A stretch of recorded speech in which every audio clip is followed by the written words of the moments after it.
జయంతి సందర్భంగా ఐటీడీఏ ఆధ్వర్యంలో నిర్వహించిన ర్యాలీలో ముఖ్య అతిథిగా మేయర్ శ్రీమతి జీవన్ పాల్గొన్నారు. ఈ సందర్భంగా మేయర్ శ్రీమతి జీవన్ మాట్లాడుతూ బిర్సా ముండా అనేది కేవలం ఒక పేరు కాదని, ఒక ఉద్యమ స్ఫూర్తి అని, 23 ఏళ్ల వయసులోని బ్రిటిషర్లపై యుద్ధం ప్రకటించి మిలినేరియన్ ఉద్యమానికి సారథ్యం వహించిన గొప్ప వీరుడు బిర్సా ముండా.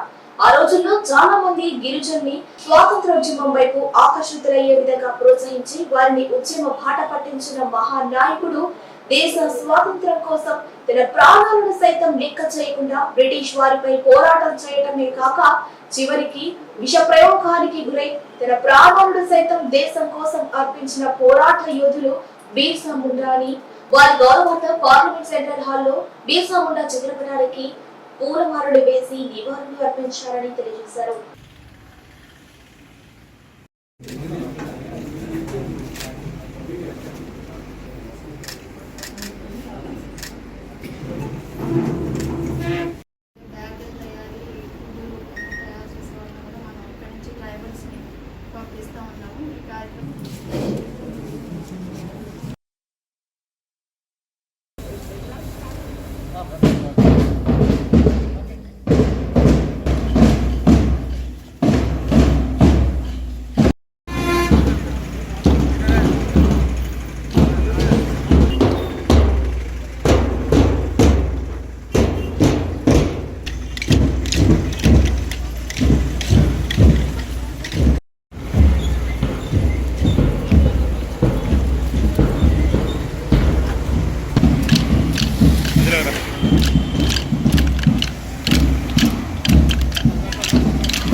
ఈరోజు బిర్సా ముండా గారి జయంతి సందర్భంగా ఐటీడీఓ ఆఫీస్ నుంచి ఏసీ సుబ్బారెడ్డి స్టేడియం దాకా ర్యాలీని నిర్వహించుకోవడం జరుగుతుంది. అదేవిధంగా బిర్సా ముండా అనేది కేవలం ఒక పేరు మాత్రమే కాదు, ఒక ఉద్యమ స్ఫూర్తి. 20 సంవత్సరాలకే 20 ఏళ్ల వయసులోనే వారు బ్రిటిష్ వారి పైన యుద్ధాన్ని ప్రకటించి యుద్ధ స్ఫూర్తికి వహించి ఆ రోజుల్లో గిరిజనులను కూడా స్వతంత్ర ఉద్యమంలో ప్రోత్సహించి వారిని కూడా ఉద్యమ బాటను పట్టే విధంగా ప్రోత్సహించి వారిని కూడా ఈరోజు అలాంటి మహానాయకుడు బిర్సా ముండా గారు దేశ స్వతంత్రంలో తన ప్రాణాన్ని సైతం లెక్క చేయకుండా బ్రిటిష్ వారి పైన పోరాటంతో వారికి విష ప్రయోగం ద్వారా ఈ దేశం కోసం ప్రాణాలు సైతం అర్పించడం జరిగింది. ఇప్పటికి కూడా పార్లమెంట్ సెషన్ హాల్లో ఆయన చిత్రపటం ఉంది. అది ఎందుకంటే వారు ఉద్యమంలో పోరాటాలు చేసినటువంటి నిదర్శనం అని కూడా తెలియచేసుకుంటూ ఈరోజు ఆయన జయంతి సందర్భంగా వారికి ఘన నివాళులు అర్పించడం జరిగిందని కూడా తెలియచేసుకుంటూ ఈరోజు అధికారులతో అందరితో కలిసి ఏసీ సుబ్బారెడ్డి స్టేడియం దాకా మేము కూడా ర్యాలీలో నిర్వహించడం జరుగుతుందని కూడా తెలియదు. భగవాన్ బిర్సా ముండా గారి 150వ జయంతి సందర్భంగా మనం ఈ కార్యక్రమాన్ని నిర్వహించుకుంటున్నాము.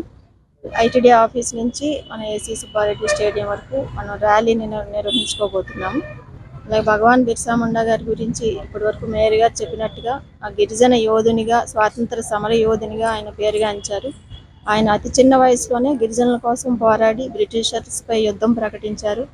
ఆ రోజుల్లోనే గిరిజనుల కోసం అనేక హక్కులపై పోరాడడం జరిగింది. మరి ఆయనకి ఆ సేవలకు గుర్తుగా పార్లమెంటులో ఆయన చిత్రపటాన్ని కూడా ఉంచడం జరిగింది. అంటే గిరిజనులు ఆదివాసీల్లో ప్రముఖ వ్యక్తిగా ఆయన పార్లమెంటులో ఆయన చిత్రపటాన్ని ఉంచడం జరిగింది.